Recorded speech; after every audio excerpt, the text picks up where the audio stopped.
जय माता दी। सबसे पहले आपको और आपके परिवार को नवरात्रा की हार्दिक शुभकामनाएं।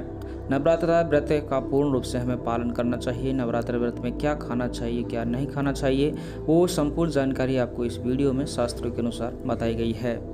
जानकारी देने से पहले मैं आपसे एक निवेदन जरूर करता हूँ, कमेंट बॉक्स को खाली ना छोड़ें। कमेंट बॉक्स में जय माता दी जरूर लिखें। माता की कृपा से आपकी सभी मनोकामना पूर्ण होंगी और आपकी नवरात्रा व्रत पूर्ण हो। आपको सारी जानकारी बड़े विस्तार से दी जाएगी, इसलिए बड़े ध्यान से सुने और व्रत के नियमों का पालन हमें जरूर करना चाहिए। व्रत चाहे किसी भी प्रकार का हो, उससे जुड़े नियमों का पालन करना अति आवश्यक माना जाता है, क्योंकि जो मन के मुताबिक किया जाए वो संघर्ष नहीं कहलाता है। और कहा जाता है कि मनोकामनाओं को पूरा करने के लिए हमें थोड़ा सा संघर्ष यानी कि तपस्या तो करनी ही पड़ती है। इसलिए ऐसी मान्यता है कि व्रत को पूर्ण विधि विधान से किया जाना चाहिए, तब आपको व्रत का पूर्ण फल मिलता है, आपकी सभी मनोकामनाएं पूर्ण हो जाती हैं। यदि हम नवरात्र व्रत की बात करें तो नवरात्रा जो व्रत को लेकर जो बातें बताई गई हैं वो हम आपको विस्तार से समझा रहे हैं। सबसे पहले है यानी कि विटामिन युक्त आपको आहार करना चाहिए। विटामिन युक्त आहार में कौन सी जो सामग्री है या खाने योग्य जो वस्तुएं हैं वो कौन सी आती हैं, उनके बारे में जान लेते हैं। विटामिन युक्त फल आपको स्वस्थ और दिन भर एनर्जेटिक रखेंगे, यानी कि हम नवरात्रा में फल आराम से ग्रहण कर सकते हैं। इस दौरान कम से कम एक बार फल का सेवन जरूर करें।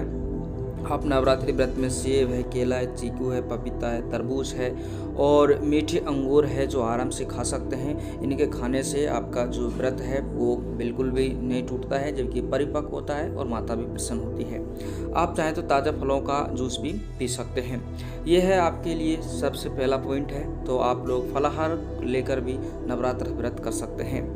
दूसरा है कि आप लोग इसमें यदि वैसे अधिकांश देखा जाता है कि कुछ लोग एक समय भोजन कर भी ये नवरात्र व्रत रखते हैं और उसमें आटा भोजन के रूप में लेते हैं। तो हालांकि शास्त्र इसकी मान्यता नहीं देते हैं, लेकिन फिर भी आपकी उद्देश्य और मर्जी है, आप लोग जो खाना चाहें, लेकिन आपको वही बताया जाएगा यहाँ पर जो शास्त्रों में कहा गया है।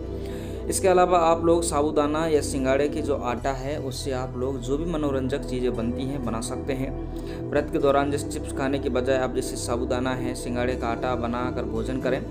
इससे आपको भरपूर तो प्रोटीन भी मिलेगा और पेट लंबे समय तक भरा रहेगा। आप व्रत में साबूदाना टिकिया, खीर है, पापड़ है, खिचड़ी बनाकर भी खा सकते हैं। साबूदाने का उपयोग आप इस व्रत में आराम से कर सकते हैं, कोई रोक टोक नहीं है, आपका व्रत कोई भी खंडित नहीं होगा, पूर्ण फल आपको व्रत का मिलेगा। सिंगाड़े का आटा भी आप लोग इसे ले सकते हैं।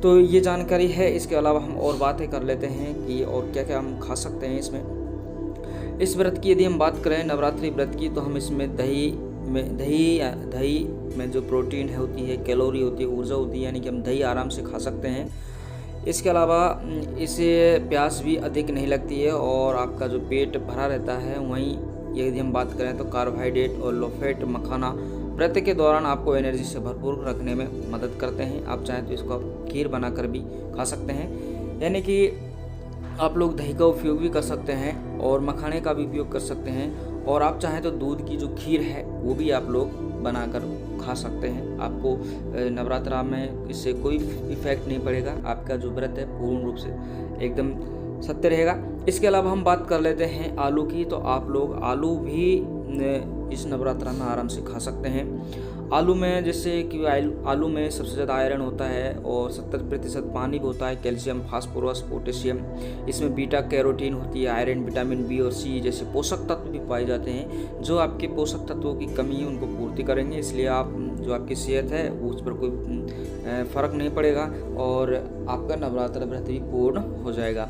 तो आपको जो बताया जा रहा है वो आप आराम से खा सकते हैं। फल फ्रूट आप खा सकते हैं, आलू आप खा सकते हैं, इसके अलावा दही और मखाना आप लोग खा सकते हैं, दूध आप पी सकते हैं। तो ये सारी जानकारी है और जो नवरात्रा की है। इसके अलावा हम यदि ये बात करते हैं कि क्या नहीं खा सकते, तो ध्यान रखना सभी बताते हैं। प्याज और लहसुन का प्रयोग तो आप पूरी तरह ये धर्मशास्त्रों में ये भी आप देख सकते हैं। वैसे तो लहसुन सेहत के लिए फायदेमंद होता है, लेकिन हिंदू धर्म के अनुसार यदि हम बात करें, अपने धर्म और शास्त्रों के अनुसार यदि हम बात करें, तो नवरात्रि के दिन प्याज और लहसुन का सेवन तो बिल्कुल भी नहीं किया जाता, पूर्णतः वर्जित रहता है।